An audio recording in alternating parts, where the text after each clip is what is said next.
For close to 2 years, most teachers have faced challenging times following COVID-19's lockdown that saw a number of schools closed as one of the measures to contain the pandemic. Though schools are set to reopen next week, a number of teachers are still struggling with a lack of income. And our families have been affected due to the lockdown. I've been doing petty jobs to earn a living. Whenever there's some work I could go and do, maybe I would work as a porter at some sites. To support teachers ahead of the reopening of schools, government is joining other stakeholders to help teachers in private primary and secondary schools. Each of them will get 100,000 shillings, but this leaves out kindergarten instructors.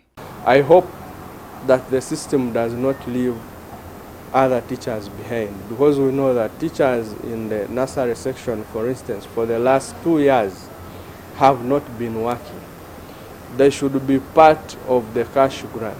Asked about this, Gender Minister Betty Amongi confirmed the development. Started with issuing to all the chief administrative officers and town clerks guidelines on how each of the school is supposed to load the names of their teachers on our website, and that loading will kickstart the payment. We expect to start payment from 8th.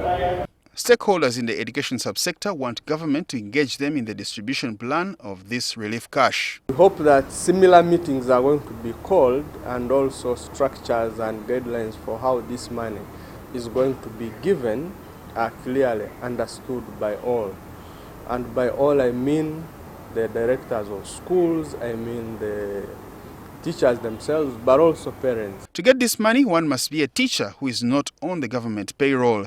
One must also be duly registered with the Ministry of Education and must have already been teaching in a school registered by the Ministry of Education before March 2020.